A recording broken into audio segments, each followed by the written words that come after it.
wrapped up the training session, man. How was it? It was good, man. You know, I don't really do seminars. Yeah. You know, but you like to teach. Obviously. Yeah, I do. I like to share my information. You could tell. Yeah, I like to share my information, but I don't really do them. I don't know. I just don't do them. But I love to come to different places and share my information with people who want to listen. Yeah, because at first, I mean, you told me about this yesterday. I'm like, well, you got me coming to this Krav Maga school looking crazy. But this is legit. They got a cage here, man. They got everything you could need, and they train all styles and all backgrounds. Yeah. The owner, Donovan Britt, is very contemporary. He's got a very open mind towards martial arts, and he's a great martial artist. Like he trains in kickboxing and jiu-jitsu and Krav Maga, and he's got friends in the industry. So he's open-minded, and he welcomes different martial arts. So like, what more can you ask for?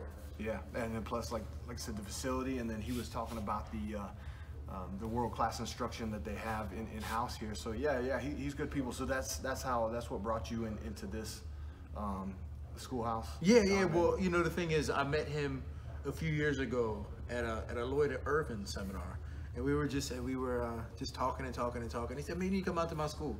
I said, "All right, I'll come out." But it's been like years. It's been a couple of years. And finally, I said, you know what? I'm gonna be in Vegas first week in December. I said, listen, I'll come by. And again, it was something I don't normally do, but I said, let me come by his school and check him out. And I'm here, man, and I miss it. I miss dealing with like fresh young faces, because you know I'm in an environment with this professional fighters, and that's a different environment. But to come and see these fresh young faces, just eager to learn, it's a very rewarding. It's a very rewarding experience. And so I already know what brings you to Vegas, but go ahead and just tell the audience what brought you out here. Oh yeah, it was kind of a special trip for me. The Tough 26 finale. I have a student of mine, Jillian Robertson, who has been with me since she was 16 years old. So she started martial arts, and like if you watch this, she's extremely shy and quiet. She started with me when she was 16 years old, and she made it to the Tough finale, and obviously she made it to the Tough House, and she got in the finale, and she won her first UFC fight. So it was kind of a special moment for me to take a female straight off the street, and to train her for the last 6 years, and for her to win her first UFC fight. It's kind of a special moment for me out here in Vegas.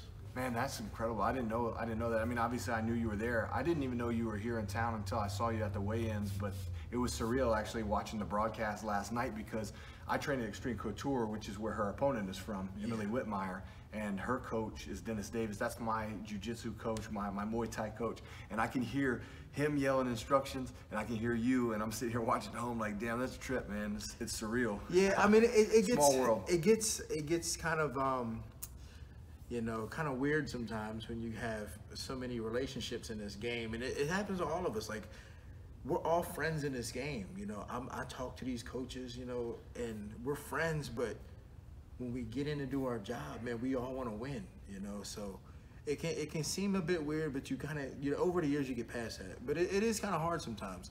Like, it happens all the time. Like, even sometimes now I even coach against Duke Rufus, but we work together. You know, we're Tyron Woodley. We co-train Tyron Woodley. Absolutely. And I go over there and I help him teach his classes sometimes. Like, I've helped him teach class sometimes, and then I have to compete against these guys. But it's part of the game. I mean, it's business. It's how we make a living. Yeah, and it's hard not to cross paths with a school like that, because coming from American Top Team where you're at, and then his schoolhouse, of course, has so much talent. You know, it's bound to clash. Yeah, I mean, it can get hairy sometimes, especially even like there's times where like we've had guys, you know, fight within the gym. Sure. And it happened with, you know, Tyron Woodley and Robbie Lawler. Yeah. It was kind of a mess, but that was crazy. Yeah. What is the aftermath? Because he ended up leaving, actually, right? Yeah. Robbie left. You know, but some guys just deal with it differently, and you can't fault a guy for how he deals with a situation. And Robbie felt that it was best that he left. Did he leave? And he left, and you know, all best of luck to him. I hope he does well in his career. For me, that stuff never bothers me, because to me, you know, for them, they're in there fighting. They're like, oh man, he's trying to kill me and take food off my table. For me, it's a sport. You know, like basketball players switch teams and play for a different team. For me, it's a sport. And I've always felt like that, maybe because I was so defensive-minded that I never really felt like I got hurt in a fight. So I never went into a fight thinking, this guy's trying to take my head off.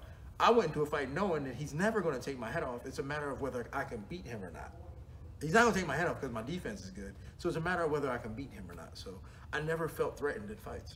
That's a good point. You can't fault a guy for how he, copes with the situation. And you also can't fault a guy like Tyron for, wanting to be at the top of the mountain where his training partner is, because like you said, it's a business at the end of the day. Wanting to be at the top of the mountain where his training partner is, because like you said, it's a business at the end of the day. Everybody wants the same thing. Yeah, you never, like, who gets into this game not thinking they can win? If you do, you're in the wrong sport. So, when you're in this sport, and this is for all aspiring fighters out there, when you're in this sport, you get him to be the best you can be, to reach your potential. If you're in a position to fight for a title, you do that. If you're no longer in a position to fight for a title, you fight to make as much money as you can. And then when you're no longer making money, you might want to consider getting out. Or if you just love it, then just fight for the love of it. But if you're in a position to fight for a title, you have to take those opportunities. And if you're not in a position to, then you need to fight for money and make as much as you can. And then when you're not making money, get out.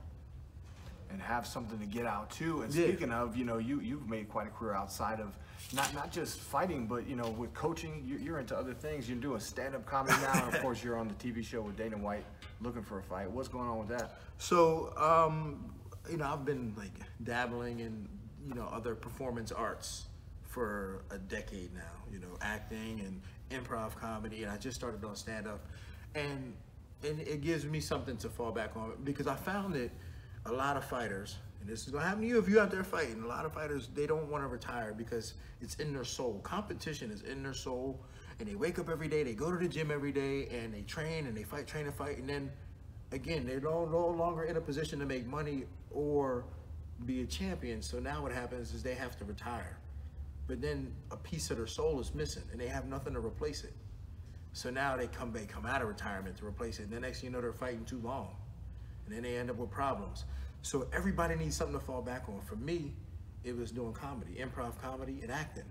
So I don't fall into that category, because I see a lot of guys, they have nothing to fall back on, no skill set, they didn't go to school, they spent all these prime years fighting, and then when they retire, they have nothing to fall back on it. And then when they really retire, they fall into depression. So we see guys with problems, like drinking problems, they're depressed. So for me, I avoided that, because now I got something else to do. Like I'm doing comedy. Sometimes it sucks, sometimes it's okay, but that's all right. That's part of the process. I've seen it a couple times live with Adam Hunter here in Las Vegas. I know he's coming back around towards the end of the year, actually end of this month. So you're going to be back for that, or no? I might be. I'm not sure yet. 219-ish. I'm not sure yet. I'm working on a film right now. It's a serious piece. So what? Yeah. You're working on a film? Yeah, I'm working. It's a short film that this. You're acting? Yeah, I'm acting. Yeah, I'm acting in this film, and it's a serious piece. So what I realize is it's very difficult to go from comedy to serious, and it's hard to juggle that. So while I'm working on this piece, I might have to put the comedic side of me on hold until I finish this piece.